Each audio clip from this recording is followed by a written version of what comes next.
اچھا جی، بسم اللہ الرحمن الرحیم جی. چار مختلف چیزوں کے اوپر میں بات کروں گا جی. سب سے پہلے تو 9 مئی کے بعد 10 کو تو میری گرفتاری ہو گئی تھی، اس کے بعد ابھی 15 دن کی قید تنہائی کاٹنے کے بعد آ رہے ہیں. تو میں 9 کے اوپر میں ذرا تفصیل سے کامنٹ کرنا چاہوں گا. اس کے بعد میں اپنا ذاتی طور پہ تھوڑا تجزیہ پیش کروں گا کہ بحیثیت قوم ہم کہاں پہ کھڑے میں ہیں. میرے خیال میں تیسری چیز میں یہ بات کروں گا کہ میرے خیال میں کیا کرنے کی ضرورت ہے پاکستان کو اس بحران سے نکالنے کے لیے، اور آخری جو ہے وہ میرا لائحہ عمل آگے کیا ہے. وہ میں یہ چار چیزیں آپ کے ساتھ کور کروں گا. سب سے پہلے تو جی 9 مئی کو شروع کرتے ہیں. 9 مئی کے دن جو واقعات ہوئے اس کی مذمت جو ہے وہ تقریباً تمام لوگ کر چکے ہیں، لیکن میں ذرا سے تفصیل میں جان چاہتا ہوں کہ کیوں وہ واقعات جو تھے 9 مئی کے جو واقعات تھے وہ کیوں ملک کے لیے خطرناک تھے. جو اس دن ہوا، لوگوں کی جانیں گئیں، زخمی ہوئے لوگ، املاک تباہ و برباد ہوئیں، سرکاری بھی اور نجی بھی. لیکن شاید سب سے زیادہ جو اس دن خطرناک بات ہوئی کہ ایسی تنصیبات جن کا فوج سے تعلق تھا ان کے اوپر حملے کیے گئے. فوج کا پاکستان کے اندر کیا اس کی اہمیت ہے؟ میرے خیال میں اس کا سب سے اچھا تجزیہ عمران خان صاحب نے پیش کیا. اور خان صاحب نے جیسے، اور ایک دفعہ نہیں ایک سے زیادہ دفعہ وہ کہہ چکے ہیں یہ بات، کہ مسلم ممالک کی طرف اگر آپ نظر دوڑائیں پچھلے 15-20 سال کے اندر تو آپ دیکھیں گے کہ کس طریقے سے تباہی دیکھی گئی ہے مسلم دنیا کے اندر. اور خان صاحب نے ایک سے زیادہ دفعہ کہا ہے کہ اگر وہ نہ پاکستان میں ایک ڈسپلنڈ اور طاقتور فوج ہوتی تو شاید ہمیں بھی ویسے ہی حالات دیکھنے کو ملتے جیسے شام کے نظر آئے، جیسے عراق کے نظر آئے. اسی کے ساتھ ساتھ خان صاحب نے یہ بھی کہا کہ مجھ سے زیادہ پاکستان کو میرے فوج کی ضرورت ہے. بحیثیت وزیر اعظم کہا تھا یہی کنونشن سینٹر میں.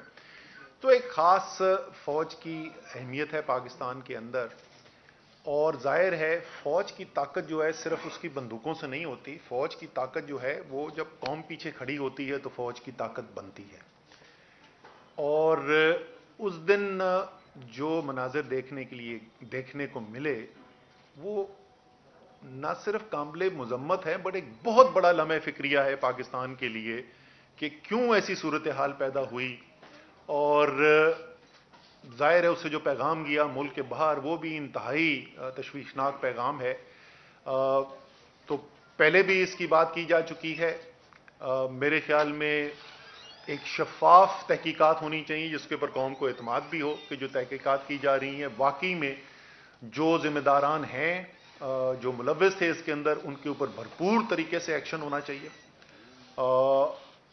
لیکن ساتھ ساتھ یہ بھی ہونا چاہیے کہ جو بے گناہ ہیں، کیونکہ اس وقت ہزاروں لوگ جو ہیں وہ جتنی میرے پاس نالج ہے، میں تو جیسے میں نے کہا میں 15 دن کی قید تنہائی سے آ رہا ہوں، لیکن جو میں نے سنا ہے اس وقت ہزاروں کارکن جو ہیں وہ لوگ زیر حراست ہیں. اور ظاہر ہے ان میں سے ایک بہت بڑی تعداد ایسے لوگوں کی ہے، شاید تقریباً تمام لوگ ایسے ہوں گے، بہت کم ایسے ہوں گے جو ملوث ہوں، اور زیادہ تر ایسے لوگ ہیں جو بے گناہ ہیں.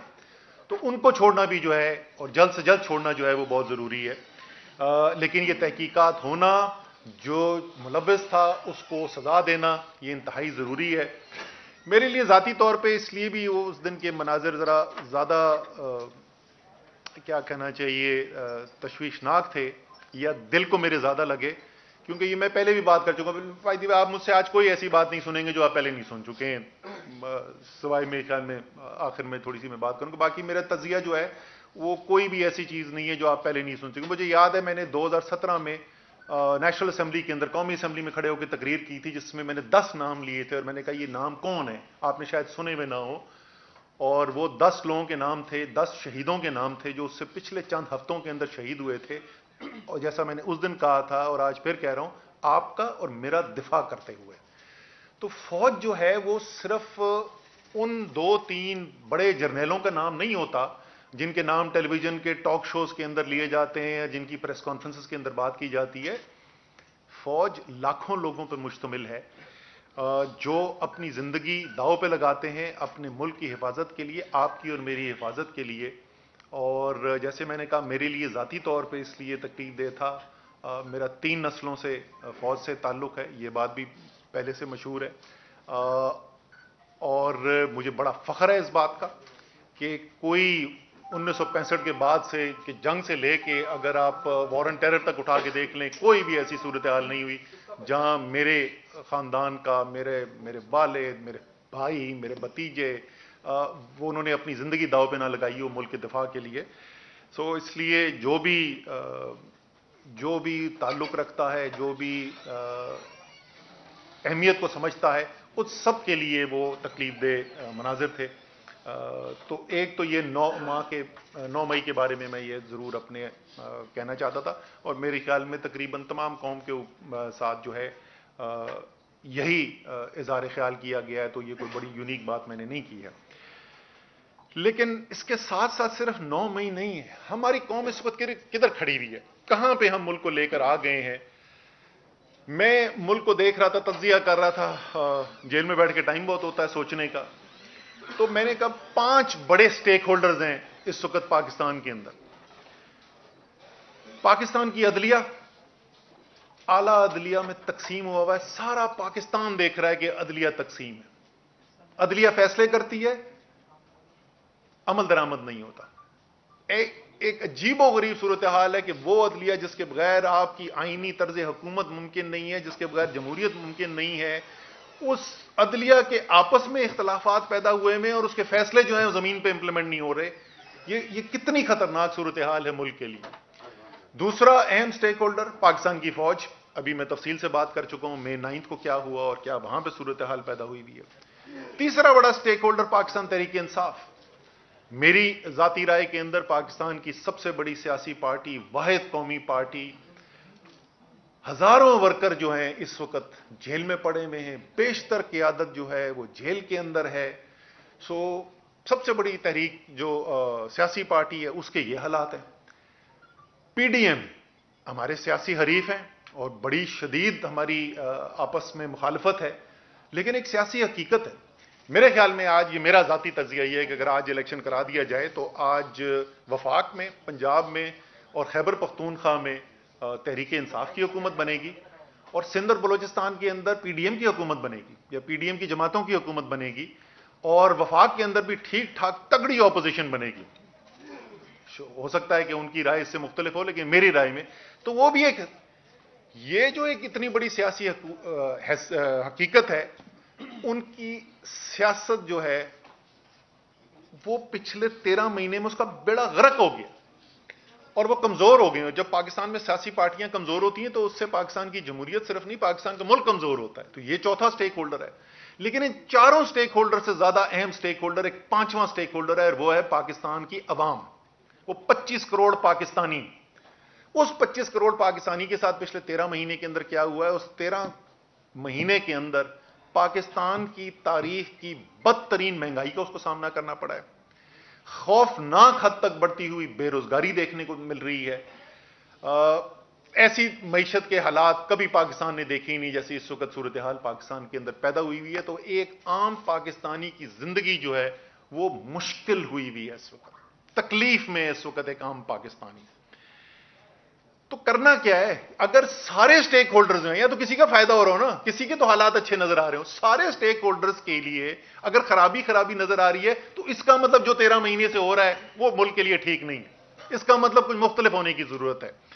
اور میرے خیال میں اس میں سب کی ذمہ داری بنتی ہے کہ اس کے اندر سب اس صورتحال کو, میں نے بار بار کہا ہے, کئی مہینوں سے میں کہہ رہا ہوں, میں یقین رکھتا ہوں, بدقسمتی سے میں یقین رکھتا ہوں کہ میں ٹھیک کہہ رہا ہوں کہ 1971 میں بنگلہ دیش بننے کے بعد سے پاکستان کے لیے اتنے خطرناک حالات پیدا نہیں ہوئے جیسے آج پاکستان کے حالات ہیں. سیاسی طور پر آپ انتشار دیکھ لیں, آئینی بحران دیکھ لیں, معیشت کا بحران دیکھ لیں, ہر طریقے سے اس وقت پاکستان ایک انتہائی خطرناک صورتحال کے اندر ہے. اور جیسے میں نے کہا, کوئی بھی اچھے صورتحال کے اندر نہیں نظر آ رہا, سب کے لیے خرابی نظر آ رہی ہے. تو کرنا کیا؟ یہ ذمہ داری جو ہے، یہ بات بھی جو میں کہہ رہا ہوں، یہ میں بار بار بار بار دہراتا رہا ہوں، یہ سیاسی لیڈرشپ کی ذمہ داری ہے کہ انہوں نے ملک کو ادھر سے نکالنا ہے۔ اچھی چیز کیا ہوئی؟ اچھی چیز کیا ہو رہی ہے؟ ریاست کیا کہہ رہی ہے اس وقت؟ چیف جسٹس صاحب ایک دفعہ نہیں، بار بار پچھلے 2 مہینے سے کہہ چکے ہیں، بار بار انہوں نے اس بات کو دہرایا، پچھلے ہفتے پھر اس بات کو دہرایا کہ سیاسی مسائل کا حل ایک ڈائیلاگ کے ذریعے، ایک پولیٹیکل ڈائیلاگ کے ذریعے کیا جائے، اور وہ پولیٹیکل ڈائیلاگ بیٹھ کے آپس میں کمپرومائز کر کے، ریکنسیلیشن کر کے کوئی راستہ نکالیں، جو سیاستدانوں کا کام ہوتا ہے۔ اور ظاہر ہے اس میں تمام سیاسی پارٹیاں بشمول تحریک انصاف کی ذمہ داری بنتی ہے کہ وہ اس ذمہ داری کو پورا کریں۔ فوج دوسرا ریاست کا اہم ستون، کور کمانڈر کانفرنس کے اندر یہ کہا گیا کہ سیاسی مسائل کا حل جو ہے وہ سیاسی ڈائیلاگ کے ذریعے کیا جائے۔ قومی سلامتی کمیٹی کے اجلاس کے اندر اعلامیہ کے اندر لکھا گیا کہ سیاسی ڈائیلاگ کے ذریعے کیا جائے۔ پاکستان کے دوست ممالک جو ہیں، جو پاکستان کا خیر چاہتے ہیں، وہ سب کہہ رہے ہیں کہ سیاسی ڈائیلاگ کے ذریعے ہونا چاہیے۔ سب کو فکر ہے اس وقت، باہر پاکستان کے دوستوں کو فکر ہے کہ پاکستان کے اندر کیا ہو رہا ہے، پاکستان کے حالات کو دیکھ کر۔ تو اس لیے میرے خیال میں جب ریاست کے اہم ترین ستون جو ہیں سب کے سب وہ بھی اس بات کو سپورٹ کرتے ہوں، آپ کے دوست ممالک بھی اس کی بات کر رہے ہوں، اس کو سپورٹ کرتے ہوں، پاکستان کا پرائیویٹ سیکٹر جس کو نظر آ رہا ہے کہ کیسے معیشت کی تباہی ہو رہی ہے وہ اس بات کو سپورٹ کرتا ہے، تو وقت ہے کہ ہمیں اس کے اوپر ٹائم ضائع کیے بغیر فوری طور پر بیٹھ کے پولیٹیکل ڈائیلاگ کے ذریعے کوئی حل نکالا جائے اس کا۔ آخری حصہ جو میں جس کا کہنے والا تھا وہ یہ ہے کہ جو صورتحال پیدا ہو گئی، جس کا میں نے بھی آپ سے تفصیل سے ذکر کیا پہلے، 9 مئی کے بعد خاص طور پر اس وقت میرے لیے یہ ذاتی طور پر ممکن نہیں ہے کہ ان حالات کے اندر قیادت کی جو ذمہ داریاں ہوتی ہیں وہ میں نبھا سکوں، وہ میرے لیے ممکن نہیں ہے۔ اس لیے میں سیکرٹری جنرل تحریک انصاف کی جو ذمہ داری ہے اور کور کمیٹی کی ممبرشپ، اس سے میں مستعفی ہوں گا۔ جو میرے خیالات ہیں، ایک یہ وجہ بھی ہے کہ میں کھل کر بات کرنا چاہتا ہوں کہ کیا کرنے کی ضرورت ہے۔ میرے خیال میں اس وقت سب کو ہمیں کھل کر بات کرنی چاہیے، اور ظاہر ہے کہ جب آپ ایک اہم ترین عہدے کے اوپر بیٹھے ہوئے ہیں تو پھر یہ بنتا نہیں ہے کہ آپ اپنی کوئی انفرادی رائے جو ہے وہ الگ سے وہ دیں۔ تو اس لیے ان عہدوں سے میں مستعفی ہو رہا ہوں۔ باقی 17 مہینے گزرے میں سیکرٹری جنرل کی ذمہ داری میں نے نبھائی ہے، جس میں 13 مہینے سے زیادہ جو ہے وہ شاید تحریک انصاف کا مشکل ترین وقت تھا، اور میں دل سے شکریہ ادا کرنا چاہتا ہوں اور خراج تحسین پیش کرنا چاہتا ہوں تحریک انصاف کے ورکرز کو، لیڈرز کو، ٹکٹ ہولڈرز کو، جس طریقے سے میں نے ان کو محنت کرتے دیکھا ہے، جس دلیری سے، جس حب الوطنی سے میں نے ان کو کام کرتے دیکھا ہے۔ میں بحیثیت جو میری ذمہ داری تھی سیکرٹری جنرل، میں ان سب کا، جیسے میں نے کہا، میں دل سے شکریہ بھی ادا کرنا چاہتا ہوں، اور میں خراج تحسین بھی پیش کرنا چاہتا ہوں۔ میرے خیال میں یہ ورکر جو ہیں، تحریک انصاف کے کارکنان جو ہیں، یہ محب وطن پاکستانی جو ہیں، یہ پاکستان کا ایک بہت بڑا اثاثہ ہے۔ اور ایک دفعہ پھر آخر میں یہ مطالبہ کروں گا کہ ان میں سے بہت سارے اس وقت بے گناہ لوگ جنہوں نے کوئی غلط کام نہیں کیا ہے، اس وقت اسیر ہیں، اور ان کو فی الفور ان کی رہائی ہونی چاہیے۔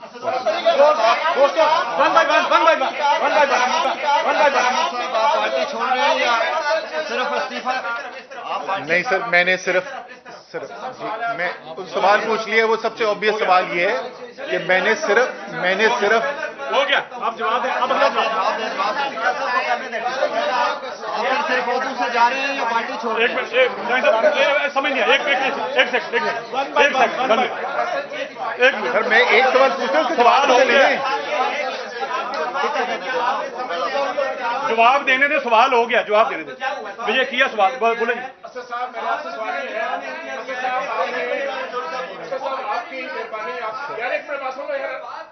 ون بائی ون آپ نے مہربانی کی ہے، یعنی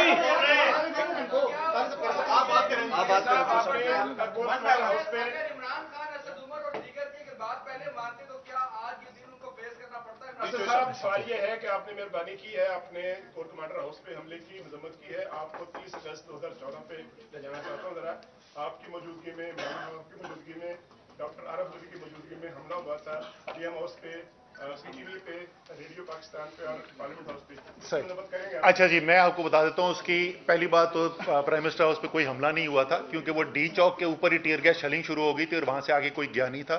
پی ٹی وی حملے کی میں آپ کو کہانی بتا دوں، میں اپنے اپارٹمنٹ میں بیٹھا ہوا تھا، ٹی وی دیکھ رہا تھا، وہ جو جس کے اندر ایف آئی آر کے مطابق عارف الوی، میں، شفقت محمود، شیرین مزاری ڈنڈوں سے لیس ہم جا رہے تھے حملہ کرنے کے لیے۔ میں گھر بیٹھا تھا، ٹی وی دیکھ رہا تھا اور میں نے دیکھا وہ پارلیمنٹ ہاؤس میں کوئی لوگ گھس گئے۔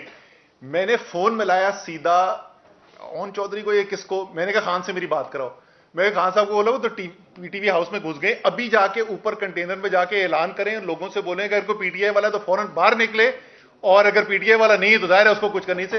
وہ آن ریکارڈ ہے سر، عمران خان نے اس وقت اپیل کی تھی جس نے پارلیمنٹ کے جس نے پارلیمنٹ پہ وہ سوری پی ٹی وی پہ حملہ کیا تھا، بالکل اس کی مذمت کرتے، ہمارے سے کوئی تعلق نہیں تھا۔ اچھا جی، یہ انہوں نے یار ایک سوال پوچھا تھا، اس کا جواب بتا دوں سر، میں نے عہدوں سے استعفیٰ دیا ہے۔ حقیقی آزادی کی جنگ تھی، وہ جنگ جو ہے عام آدمی آپ کا کارکن تو لڑ رہا تھا، جو جرنیل تھے وہ تو بیچ راستے میں جو ہے اس کو خیر آباد کہہ رہے ہیں، تو حقیقی آزادی کی جنگ ختم ہو گئی ہے۔ کون سے میرے جرنیل کی بات کریں؟ ہم تو ادھر ہی ہیں بھائی جان، ہم تو ادھر ہی ہیں بھائی جان۔ آپ پاکستان تحریک انصاف کا حصہ ہے ابھی تک یا عہدوں سے چھوڑا ہے؟ اور دوسرا، جس طرح آپ نے آج گریسفلی اپنے عہدوں سے استعفے دیے ہیں، کئی لوگ ادھر آ کے انہوں نے بہت سارے الزامات بھی لگائے اور کئی لوگ تو بہتی آنسو کے ساتھ چھوڑ کے گئے ہیں اور کوئی کوشچن بھی نہیں لیں گے۔ آپ کیا کہیں گے پارٹی چھوڑتے وقت؟ باقی بھی ورکروں نے چھوڑنی ہے، پریشر اتنا زیادہ ہے؟ سب پہلی بات تو میں بتا دوں کہ میرے اوپر کوئی دباؤ نہیں، میرے اوپر کوئی دباؤ نہیں تھا۔ جو میں نے آپ کو فیصلہ کیا ہے یہ میرا اپنا فیصلہ ہے۔ پارٹی میں نے آپ کو بتا دیا، عہدے سے اگر میں نے پارٹی چھوڑی ہوتی تو میں پارٹی چھوڑنے کا بولتا، میں نے عہدے سے استعفیٰ دیا ہے۔ جی یہ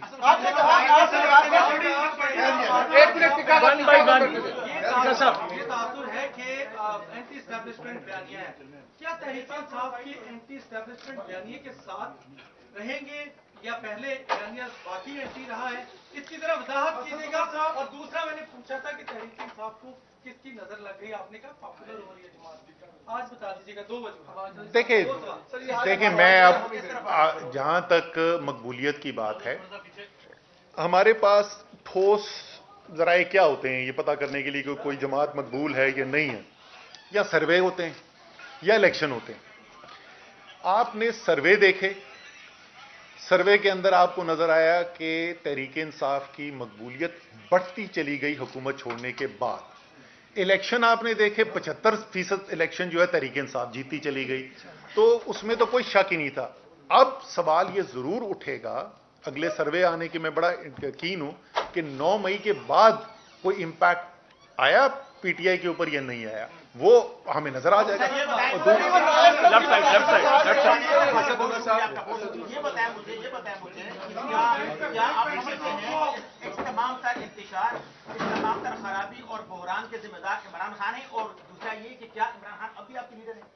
دیکھیں میں نے آپ کو بتا دیا کہ جو پچھلے 13 مہینے میں ہوا ہے اس سے کیا تباہی آئی ہے۔ کیا میرے خیال میں یہ ساری تباہی ایک آدمی کی وجہ سے آئی ہے؟ میں نہیں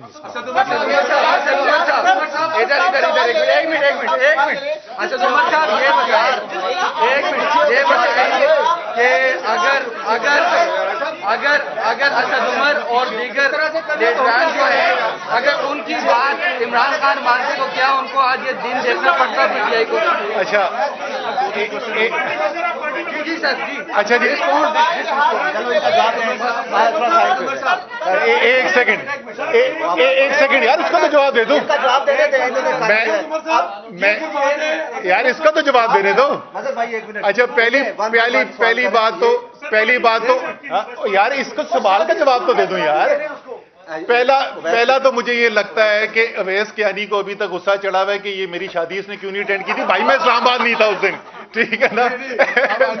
اچھا آپ کا سوال کیا ہے؟ کہ کیا اسد عمر اور دیگر جو لیڈران ہیں آپ جیسے، اگر ان کی عمران خان بات مانتے، اگر اتنا ریجڈ نہ ہوتے تو کیا ان کو یہ دن فیس کرنا پڑتا آج؟ دیکھیں یہ بالکل مفروضے کی بات ہے. ہمیں یہ پتا ہے کہ انہوں نے جو فیصلے کیے، دیکھیں تحریک انصاف کیا ہے. تحریک انصاف کی روح عمران خان تھے، پہلے دن سے فاؤنڈر چیئرمین تھے. جو انہوں نے فیصلے کیے، ان فیصلوں سے وہ وزیر اعظم پاکستان بنے، وہ پاکستان کے مقبول ترین لیڈر بنے. اگر انہوں نے فیصلے اب غلط کیے جو پاکستان کے، اور اس کا فیصلہ کون کرے گا کہ انہوں نے غلط کیے فیصلے، یہ صحیح کیے فیصلے، وہ میں نہیں کروں گا، وہ فیصلہ کرے گی پاکستان کی عوام. اگر پاکستان کی عوام کو لگا انہوں نے غلط فیصلے کیے، وہ آپ کو نظر آ جائے گا. کیا پاکستان تحریک انصاف چھوڑ نہیں رہے، موجود ہے؟ سر میں 3 دفعہ تو اس کا جواب دے چکا ہوں نا. فواد چودھری ہو، شیری مزاری ہو، یا دیگر لوگ جو پارٹی چھوڑ کے گئے ہیں، آپ ان کو واپس لانے کے لیے کام کریں گے یا نہیں کریں گے؟ نہیں، میں دیکھیں یہ ان کی اپنی ذاتی فیصلہ ہے. انہوں نے جو فیصلہ کیا اس کی وجوہات ہوں گی. میرے کولیگ رہے ہوئے ہیں، میرے ساتھی رہے ہوئے ہیں، ہم ان کی پہلے بھی عزت کرتے تھے، ہم ابھی بھی عزت کرتے ہیں. تو یہ ان کا فیصلہ ہے. اگر وہ میرا آپ سے سوال ہے، سمرو صاحب میرا آپ سے سوال ہے، اسد عمر صاحب میرا آپ سے سوال یہ ہے کہ 9 مئی کے واقعات، ایک منٹ اسد عمر صاحب میرا آپ سے سوال ہے کہ 9 مئی کے واقعات جو ہے سمرو صاحب کا سوال ہے سر، ایک منٹ جو پی ٹی آئی کا مطالبہ تھا انتخابات کرانے کا، وہ قائم رہے گا؟ اور کیا یہ 9 مئی کے واقعات انتخابات میں پی ٹی آئی کو ڈینٹ ڈال سکتے ہیں؟ دیکھیں مطالبہ تو ظاہر ہے پی ٹی آئی کا قائم رہے گا. وہ پاکستان کا آئین، وہ پی ٹی آئی کا مطالبہ نہیں ہے، وہ پاکستان کا آئین ہے.